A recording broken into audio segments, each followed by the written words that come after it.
بسم اللہ الرحمن الرحیم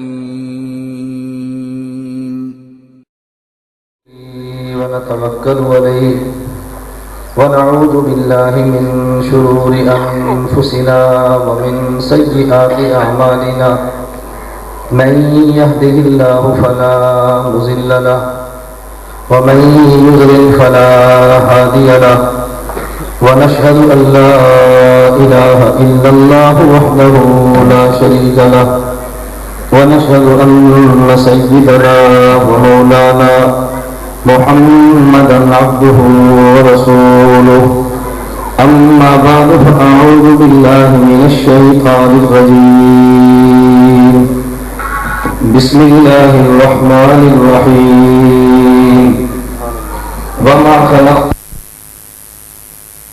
لیٹ کرنا ہماری سمجھ سے باہر. میں اللہ رب العزت مجھے اور آپ کو صحیح بات سمجھنے اور سمجھانے کی توفیق عطا فرمائے. میں جب بھی کسی جگہ وقت دیتا ہوں بیان کے لیے تو پہلے عرض کر دیتا ہوں اتنے بجے بیان شروع کرائیں, اتنے بجے ختم کرائیں, سامعین کا خیال فرمائیں. اب ہوتا یہ ہے کہ آپ حضرات ظہر کے وقت سے بیٹھے ہیں, آپ کو وضو کا بھی تقاضا ہے, دوسرے تقاضے بھی ہیں, آدمی کو پیاس بھی لگتی ہے, بھوک بھی لگتی ہے, جو چھوٹے بچے ہیں ان کو الجھن بھی ہوتی ہے, اور پھر سب سے بڑھ کر ڈانٹ بھی آپ کو پڑتی ہے کہ آپ علماء کی قدر نہیں کرتے, آپ حیا نہیں کرتے, عالم بیان کرتے اٹھ کے جا رہے ہو, ڈانٹ بھی آپ کو پڑتی ہے. اسٹیج پہ آنے والا بندہ تازہ کم ہو کر آتا ہے, یہ زور سے لے کر اثر تک بیٹھتے ہیں اور پھر کوئی ڈانٹ بھی سنتے ہیں. اس میں قصور آپ کا نہیں, ہمارا قصور ہے, ہم اپنے قصور کا اعتراف کر لیتے ہیں. اللہ میں بات سمجھنے کی توفیق دے. توجہ فرمائیں, میں اپنے عنوان کو ذرا شروع کرتا ہوں. میں نے قرآن کریم کی آیت تلاوت کی ہے وَمَا خَلَقْتُ الْجِنَّ وَالْإِنسَ إِلَّا لِيَعْبُدُونِ. اس آیت میں اللہ رب العزت نے ارشاد فرمایا کہ میں نے جن و انس کو پیدا کیا اپنی عبادت کے لیے, انسان کو پیدا کیا گیا عبادت کے لیے. اللہ رب العزت نے جنات کو بھی پیدا فرمایا, انسانوں کو بھی پیدا فرمایا, اور مقصد یہ ہے کہ انسان خدا کی عبادت کرے, اور کوئی انسان کی پیدائش کا مقصد نہیں ہے. تو جب انسان کو پیدا عبادت کے لیے فرمایا ہے تو پھر انسان کے ذہن میں دو تین سوال اٹھتے ہیں. پہلا سوال یہ تھا, اللہ آپ نے ملائکہ کو بھی پیدا عبادت کے لیے فرمایا, آپ نے ملائکہ کو بیداری تو دی ہے, نیند نہیں دی. آپ نے ملائکہ کی عبادت کے لیے پیدا فرمایا, آپ نے ملائکہ کے ساتھ کھانے پینے کا تقاضا نہیں رکھا. آپ نے فرشتوں کی عبادت کے لیے پیدا فرمایا, آپ نے ان کے ساتھ نکاح, خوشی اور غمی کا تقاضا نہیں رکھا. اگر آپ نے ہم سے عبادت کروانی تھی آپ ہمیں بیداری دے دیتے اور نیند نہ دیتے. انسان جاگ کر عبادت کر سکتا ہے لیکن سو کر عبادت تو کر نہیں سکتا. آپ نے ہمیں عبادت کے لیے پیدا فرمایا تو پھر ہمارے ساتھ پیٹ کے تقاضے نہ ہوتے. پیٹ کے تقاضے کے لیے انسان کو کمانا بھی پڑتا ہے, اور جو کمایا اس کو کھانا بھی پڑتا ہے, اور جو کھایا اس کو نکالنے کے لیے جانا بھی پڑتا ہے.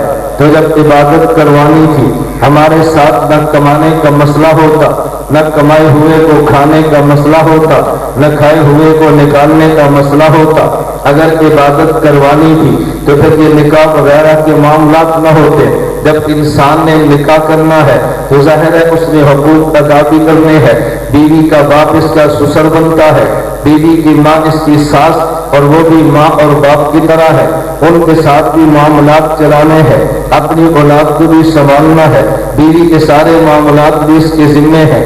تو میں عبادت کیسے کروں گا؟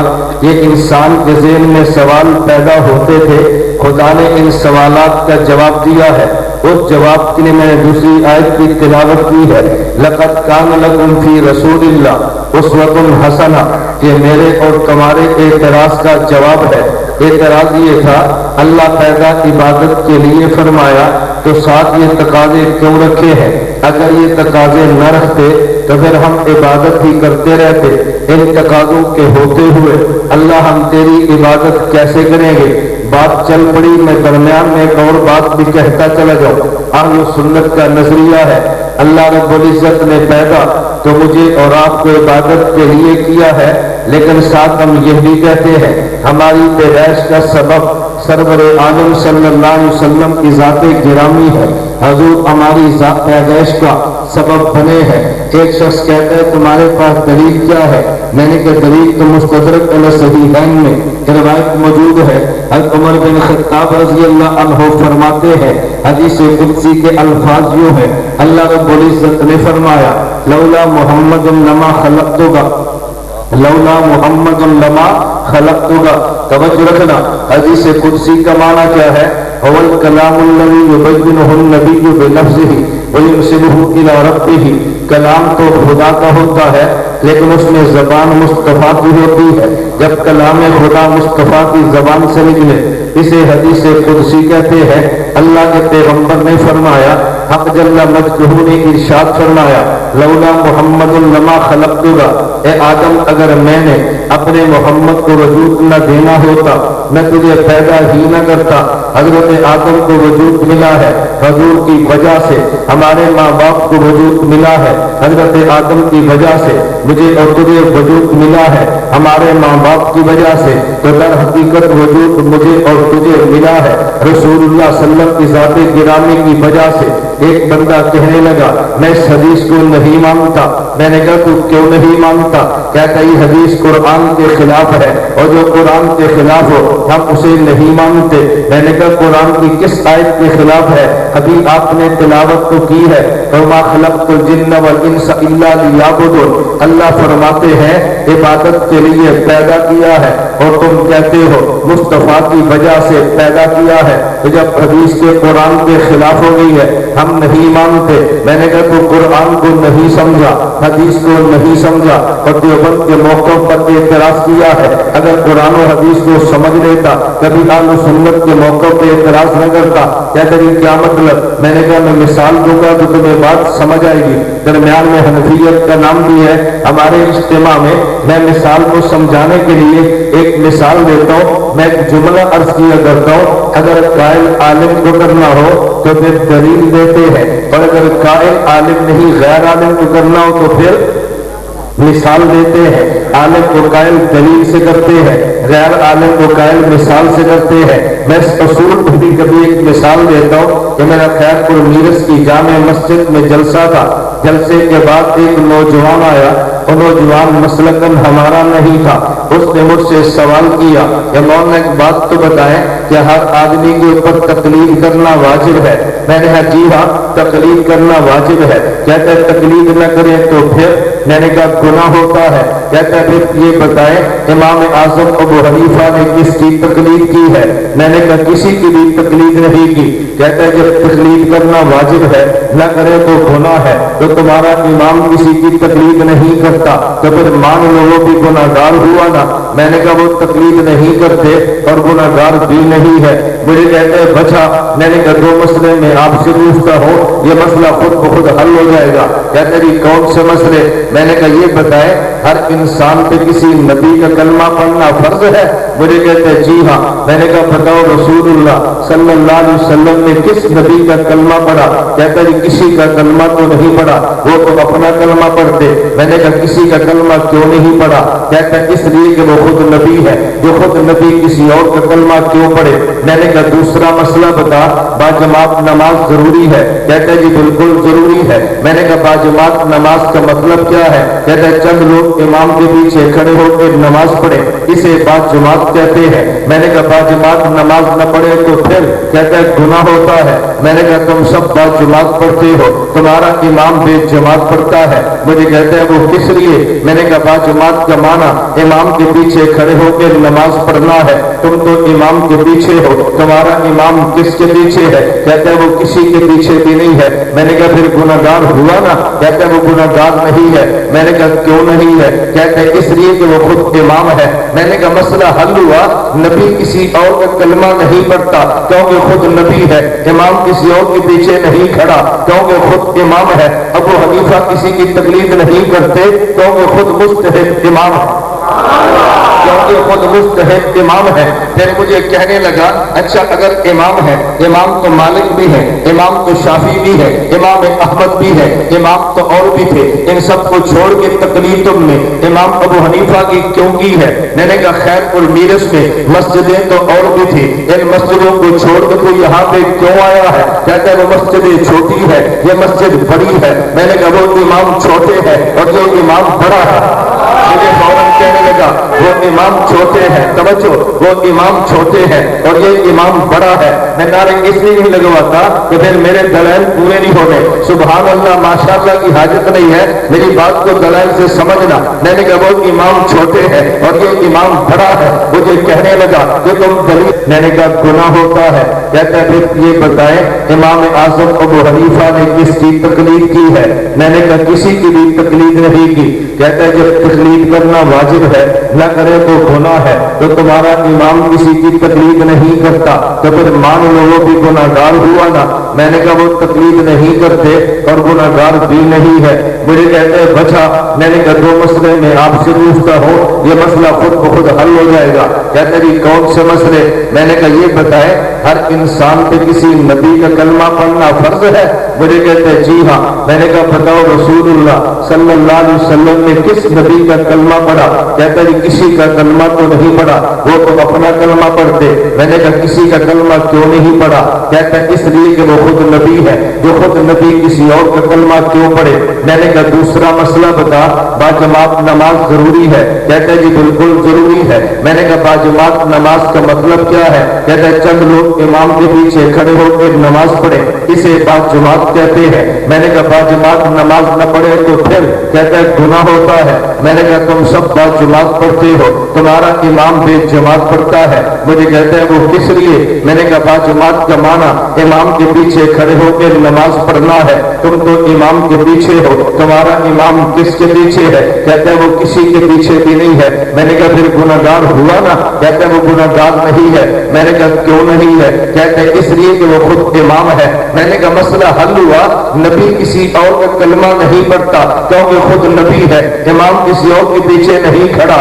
کیونکہ خود امام ہے۔ ابو حنیفہ کسی کی تقلید نہیں کرتے کیونکہ خود مجتہد امام ہے، کیونکہ خود مجتہد امام ہے۔ پھر مجھے کہنے لگا اچھا اگر امام ہے، امام تو مالک بھی ہے، امام تو شافعی بھی ہے، امام احمد بھی ہے، امام تو اور بھی تھے، ان سب کو چھوڑ کے تقلید تم نے امام ابو حنیفہ کی کیوں کی ہے؟ میں نے کہا خیر المیرس میں مسجدیں تو اور بھی تھی، ان مسجدوں کو چھوڑ کے تو یہاں پہ کیوں آیا ہے؟ کہتا ہے وہ مسجد چھوٹی ہے، یہ مسجد بڑی ہے۔ میں نے کہا وہ امام چھوٹے ہے اور یہ امام بڑا ہے۔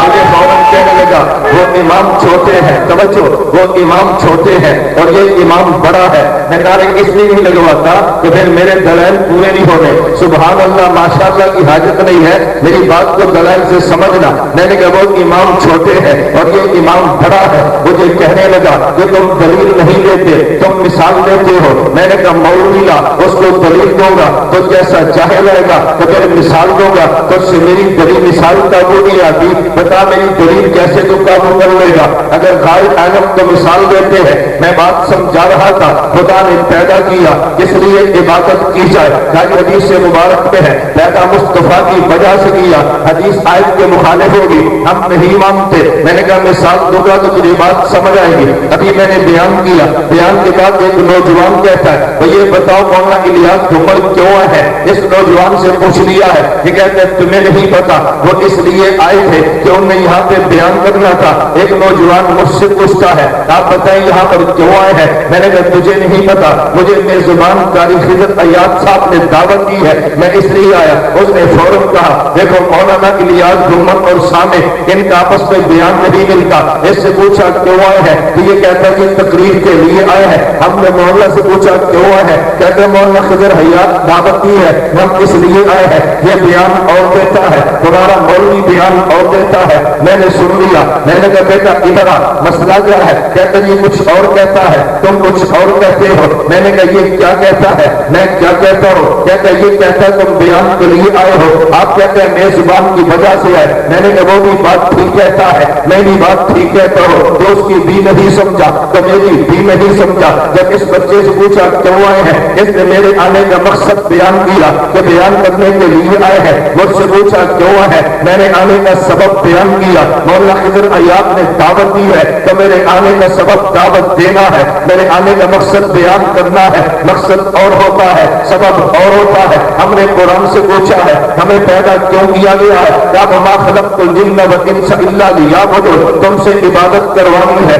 حدیث سے پوچھا کیوں پیدا کیا گیا؟ لولا محمد لا خلقتنا, میرے محمد کی وجہ سے. تو پیدائش کا مقصد کی عبادت کرنا ہے اور پیدائش کا سبب مصطفیٰ کا آنا ہے. مقصد اور ہوتا ہے, سبب اور ہوتا ہے. مقصد اور ہوتا ہے, سبب اور ہوتا ہے. یہ نہ کہو کہ حضور کی ذات سبب نہیں بنی, میرے پیغمبر کی ذات سبب بنی ہے. ہر بات کو شرک کہہ کے فتویٰ نہ لگایا کرو. میں بتا یہ رہا تھا, اعتراض ہوا تھا جب پیدا عبادت کے لیے کیا, میرے خدا یہ نیند کیوں ہے؟ پیدا عبادت کے لیے کیا. میرے خدا یہ نکاح کیوں ہے؟ پیدا عبادت کے لیے کیا. میرے اللہ پھر یہ سارے معاملات کیوں ہیں؟ لقد کان لکم فی رسول اللہ, اس آیت میں تیرے سوال کا جواب دیا. لقد کان لکم فی رسول اللہ, اس آیت میں تیرے اعتراض کا جواب دیا. ارے جواب یہ ہے تجھے گلا تو یہ تھا مجھے کیوں پیدا کیا؟ جب پیدا کیا تو پھر مجھے کھلانے پر مجبور کیوں کیا؟ خدا نے بڑے صاف لفظوں میں جواب دیا. لقد کان لکم فی رسول اللہ اسوۃ حسنہ. ارے اگر ساری چیزوں کو عبادت بنانا چاہتا ہے تو معاملہ بڑا آسان ہے. تیرا گلا تو یہ تھا کہ جب عبادت کرنی ہے تو پھر کمانا کیوں ہے؟ ہم تیرے کمانے پہ پابندی نہیں لگاتے, لیکن ہم تمہیں یہ بات کہتے ہیں کہ تو نے کمانا ایسے ہے جیسے مصطفیٰ نے کمایا ہے, تو نے کھانا ایسے ہے جیسے مصطفیٰ نے کھایا ہے, تو نے نکالنے کے لیے ایسے جانا ہے جیسے میرا مصطفیٰ کیا ہے. نتیجہ یہ نکلے گا کمانا تیرا کام ہے, عبادت لکھنا میرا کام ہے. کھانا تیرا کام ہے, عبادت لکھنا میرا کام ہے. بیت الخلا جانا تیرا کام ہے, عبادت لکھنا میرا کام ہے.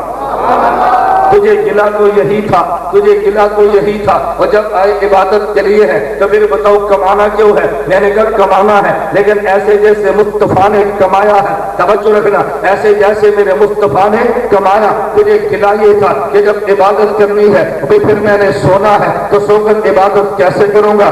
تیرا سوال ہی نہیں ہے. تو نے جاگنا ہے جیسے میرا مصطفیٰ جاگا ہے, تو نے سو جانا ہے جیسے میرا مصطفیٰ سویا ہے. تو سو جا, تیرے سونے میں عبادت بنا دیں گے. فرشتہ عبادت کرے گا, اس کا وہ بھی عبادت میں لکھا جائے گا. تو سو گیا ہے, تیرا سونا بھی عبادت میں ہے. اس لیے کہ تو ایسے سویا جیسے میرا مصطفیٰ سوتا ہے. تیرا گلا تو یہی تھا کہ جب مجھے عبادت کے لیے پیدا کیا تو پھر نکاح کیوں ہے؟ پر میں تو نکاح ایسے کر جیسے میرے مصطفیٰ نے کیا ہے, حقوق ایسے ادا کر جیسے میرے مصطفیٰ نے کیا ہے. تیرا پھر گلا ہی کوئی نہیں ہے. اس کا مطلب یہ ہے کہ تیرا سونا اور جاگنا عبادت بن سکتا ہے, تیرا نکاح کرنا عبادت بن سکتا ہے, تیرا بازار جانا عبادت بن سکتا ہے, جاگنا اور سونا عبادت بن سکتا ہے, بشرطے کہ تیرے سارے طریقے مصطفیٰ کی طریقے کے مطابق آ جائے. ہم سنی خود کو اس لیے کہتے ہیں ہم محمد کی اداؤں کو مانتے ہیں صلی اللہ علیہ وسلم. اور میں بات بڑے دعوے سے کہتا ہوں,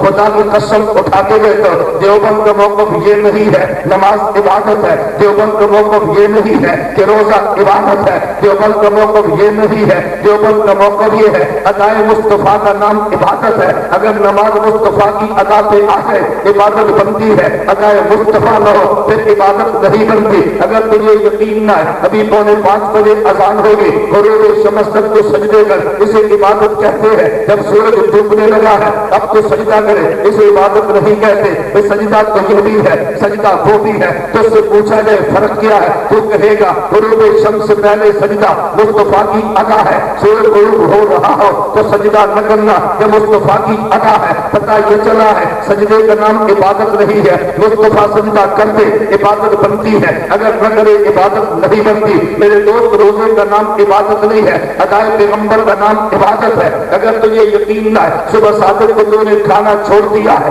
تو نے پینا چھوڑ دیا ہے، سورج ڈوبنے تک تو نے چھوڑے رکھا ہے، ادھر سورج ڈوبنے لگا ہے، سورج ڈوب گیا ہے، ادھر مؤذن اعلان کر رہا ہے، مؤذن نے اعلان کیا ہے کہ دیکھو افطاری کا وقت ہو گیا ہے، تم افطاری کر لو۔ اگر تیرے پاس پانی موجود ہے، اگر تو نہ پیے گا ایک گناہ بنے گا، کھجور موجود ہے اگر تو نے نہ کھایا یہ گناہ بنے گا، تیرے پاس پکوڑے موجود ہے اگر تو نہ کھائے، توجہ، اگر تو نہ کھائے یہ گناہ بنے گا۔ ہم نے پوچھا گناہ کیوں ہے تو فوراً جواب ملتا ہے کہ جب تک سورج نہ ڈوبے نہ کھانا مصطفیٰ کی ادا ہے، جب سورج ڈوب جائے تو کھانا مصطفیٰ کی ادا ہے۔ پتہ یہ چلا ہے بھوکے رہنے کا نام روزہ نہیں ہے، مصطفیٰ نہ کھائے تو کھانا عبادت ہے، مصطفیٰ کھا لے تو پھر کھانا عبادت۔ عبادت ادائے مصطفیٰ کا نام ہے، ادائے تیری میری عبادت کا نام عبادت نہیں ہے، تیرے میرے سجدوں کا نام عبادت نہیں ہے، عبادت کا نام ادائے پیغمبر کا ہے۔ ذرا توجہ رکھنا، عبادت کس کا نام ہے؟ بولو کس کا نام ہے؟ ادائے پیغمبر کا نام عبادت ہے۔ لقد کان لکم فی رسول اللہ، اللہ فرما رہے ہیں ایک مجھے میرا مصطفیٰ بھی پسند ہے، مصطفیٰ کی ادا بھی۔ بابا تمہارے اوپر تو بارش نہیں ہے، تم تو ادھر دیکھو، جن پر بارش ہے ان کی پریشانی جو سمجھ آتی ہے، تمہاری کیا پریشانی ہے؟ بات سمجھ آ رہی ہے؟ توجہ کرو، بھی آ رہی ہے؟ بات شروع رکھے، میں بات سمجھا رہا تھا۔ لقد کان لکم فی رسول اللہ اسوۃ حسنہ، بھئی ادائے مصطفیٰ کا نام عبادت ہے، اگر ادائے مصطفیٰ کو چھوڑ دے گا اسے عبادت نہیں کہتے۔ ایک شخص مجھ سے سوال کرتا ہے، مولانا ایک سوال کا جواب تو دے۔ میں نے کہا پوچھیے، کہتا جب تمہارے یہاں نماز کھڑی ہوتی ہے، ہم نے کئی بار جمعے کے وقت اعلان سنا ہے کہ سنی حنفی مولوی جمعے سے پہلے اعلان کرتا ہے بھئی اپنے سر پہ رومال لے لو، اپنے سر پہ ٹوپیاں لے لو، کیوں؟ اپنے سر پہ پگڑی باندھ لو، ننگے سر نماز پڑھنا خلاف ادب ہے۔ میں نے کہا بالکل اعلان کرتا ہے، کہتے ہیں ننگے سر نماز پڑھنا خلاف ادب ہے۔ میں نے کہا جی ہاں، ننگے سر نماز پڑھنا خلاف ادب۔ مولوی صاحب کبھی عمرہ بھی کیا ہے؟ میں نے کہا یار کیا تو ہے۔ کہا جی حج بھی کیا ہے؟ میں نے کہا میں نے نہ بھی کیا ہو، کتنے لوگوں نے کیا ہے، تو سوال کر تو چاہتا کیا ہے؟ اس نے کہا جی اگر نہیں کیا، حج عمرہ کرتے ہوئے کو دیکھ لو، ادھر بندے نے احرام باندھا، یہ مکہ مکرمہ چلا گیا ہے، یہ تو سر سے ننگا ہے، تو مجھے بتاؤ یہ ادب بالا ہے یا ادب بالا نہیں ہے؟ میں نے کہا ادب بالا ہے، تو تم تو کہہ رہے تھے کہ ننگے سر نماز خلاف ادب ہے، یہ ہر میں مکہ میں ننگے سر نماز پڑھتا ہے، تو پھر کہو نا خلاف ادب ہے۔ میں نے کہا نہیں نہیں بیٹا، تیری الجھن اس لیے ہے کہ تو نے دیوبند کے موقف کو سمجھا ہی نہیں ہے، تو میں حنفیت پہ غور کیا ہی نہیں ہے، تو سنیت کو سمجھتا نہیں ہے، اگر نہ کبھی دھوکہ نہ لگتا۔ کیا تیری کیا مطلب؟ میں نے کہا مجھے ایک بات بتا کہ یہ سلی ہوئی شلوار پہننا اس میں سطر زیادہ ہے یا انسلا تہمت پہنے اس میں سطر زیادہ ہے؟ مجھے کہتے ہیں سطر زیادہ تو اس میں ہے کہ سلی ہوئی شلوار پہن لے۔ میں نے کہا اگر انسلا تہمت پہنے، انسلی چہتر میں موٹی لے لے، اس میں سطر زیادہ ہے، کہتا ہے جی اس میں کم ہے۔ تو میں نے کہا تیرے ابو جان کی عمر 90 سال ہے، وہ حج کے لیے چلے ہیں، تو پھر تجھے چاہیے کہ ان کو تہمت نہ باندھنے دے۔ مجھے کہ ابو جی شلوار پہن لو، آپ کی عمر تو 90 سال ہے، آپ نے جہاز پہ چڑھنا بھی ہے، جہاز سے اترنا بھی ہے، تو سطر کا مسئلہ بن جائے گا۔ تو سطر اس میں ہے کہ تمہیں شلوار پہننی چاہیے، شلوار پہنا دے گا۔ مجھے کہتے یہ نہیں پہناؤں گا۔ میں نے کہا وجہ کیا ہے کہ جب سطر زیادہ شلوار میں ہے، بالغ 90 سال کا ہے، جہاز پہ چڑھنا بھی ہے، پھر اترنا بھی ہے، پھر طواف بھی کرنا ہے، اور صحیح وہاں پہ صفا اور مروہ کے درمیان بھی کرنی ہے، اتنے بڑے رش میں اگر سطر کا مسئلہ بن گیا تو کیا کرے گا؟ کہتا ہے یہ مسئلہ بننے دو۔ میں نے کہا پھر؟ کہتا ہے میں شلوار نہیں، ابو جان سے کہوں گا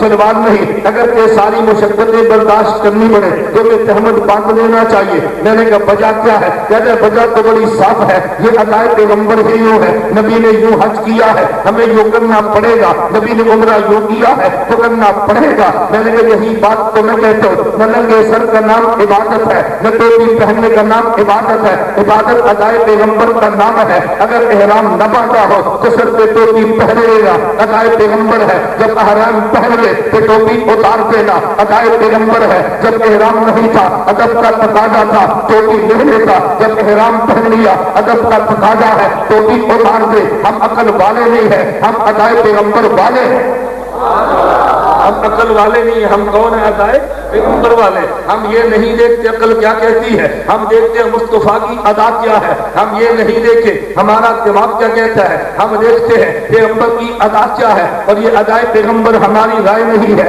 ادائے پیغمبر سیکھی ہے ہم نے اصحاب پیغمبر سے۔ اصحاب پیغمبر کو دیکھ لے تو یہ ادائے پیغمبر مل جائے گی۔ حضرت عمر بن خطاب رضی اللہ عنہ مدینہ منورہ سے باہر نکلے ہیں، ساتھ ان کے غلام جا رہا ہے، ایک خادم ان کے ساتھ موجود تھا۔ عمر بن خطاب رضی اللہ جان بوجھ کے اپنے پاؤں سے ٹھوکر لی ہے، گرے اور اٹھ کے چل دی ہے۔ خادم نے پوچھا حضرت جان بوجھ کے ٹھوکر لی، آپ کو ٹھنڈا لگا نہیں ہے، آپ گرے کیوں ہے؟ کہ بیٹا تو نہیں جانتا، آج تو میرے ساتھ ہے، کل میں حضور کے ساتھ تھا، حضور یہاں سے گزرے تھے، نبی کو ٹھوکر لگی اور گرے، حضور اٹھ کے چل دیے تھے۔ عمر کو حیا آتی ہے ادائے پیغمبر کے بغیر یہاں سے گزر جائے، میں ٹھوکر لے کے گرا اور اٹھ کے چل دیا ہوں۔ عبداللہ بن عمر رضی اللہ عنہما سفر میں جا رہے تھے، خادم سے کہا سواری کو روک دو، سواری روکی ہے اور پھر نیچے اتر گئے ہیں، ایسے بیٹھ گئے ہیں کہ جیسے قضائے حاجت والا بیٹھتا ہے، تھوڑی دیر بیٹھے سواری پہ بیٹھے اور چل دیے ہیں۔ خادم نے پوچھا جب ضرورت نہیں تھی آپ اترے کیوں ہے؟ پر میں تجھے بات سمجھ نہیں آئے گی،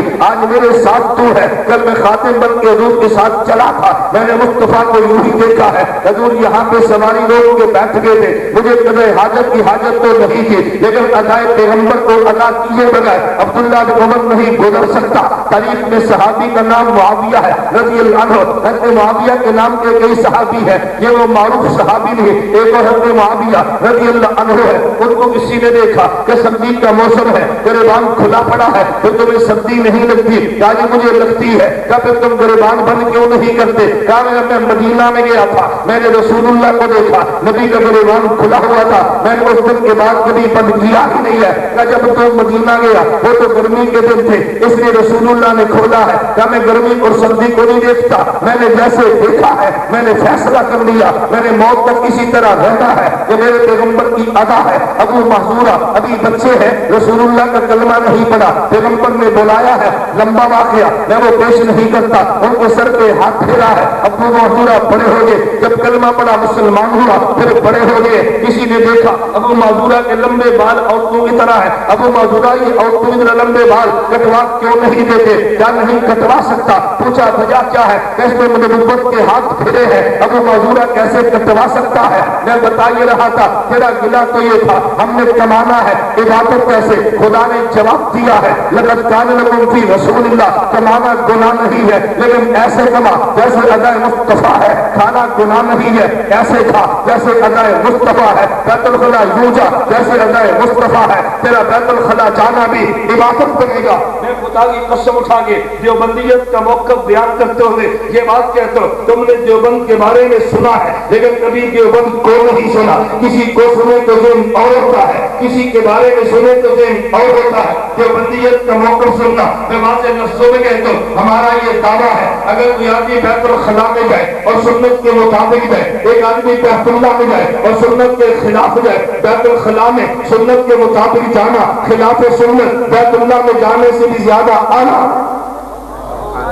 آدمی کعبہ میں جائے اور سنت کے مطابق نہ جائے اور ایک آدمی بیت الخلا جائے اور سنت کے مطابق جائے، بتاؤ آدمی کعبہ میں داخل ہو اور اس کا بدن ناپاک ہو، اس کو ثواب ملے گا گناہ؟ بولو ثواب یا گناہ؟ کیوں؟ اس لیے کہ نبی کی ادا وہ پاک ہو کر جانا ہے، ناپاک ہو کر نہیں جانا۔ بیت الخلا جایا لیکن سنت مصطفیٰ کے مطابق جا، پھر تجھے اجر بھی ملے گا۔ میں مسئلہ یہ سمجھا رہا تھا، ہمارے اجتماع کا نام سنی ہے، سنیت کا معنی کیا ہے؟ ہم پیغمبر کی ادا پہ جان دیتے ہیں، ہم پیغمبر کی ادا کے مطابق چلتے ہیں، اس لیے کہ ہمارے ہاں عبادت ادائے پیغمبر کا نام ہے۔ اگر پیغمبر کی ادا نہ ہو ہم اسے عبادت مانتے ہی نہیں ہے۔ عبادت اسی چیز کا نام ہے جسے ادائے پیغمبر کہتے ہیں۔ ہم یہ نہیں دیکھتے یہ پیغمبر نے کام کیوں کیا ہے، یہ پیغمبر نے کیوں کام چھوڑا ہے۔ ایک طرف عقل آ جاتی ہے، ایک طرف ادائے پیغمبر آ جاتی ہے، ہم عقل کو چھوڑ دیتے ہیں، پیغمبر کو لے لیتے ہیں۔ یہ بات قرآن کہتا ہے، میں نہیں کہتا، قرآن اٹھا کے دیکھ لو، قرآن کریم نے اعلان کیا ہے میرے پیغمبر ان کو یہ بات کو سمجھا دے، میرے پیغمبر یہ اعلان فرما دے، ان کو یہ بات اچھی طرح ان کے دماغ میں بٹھا دے،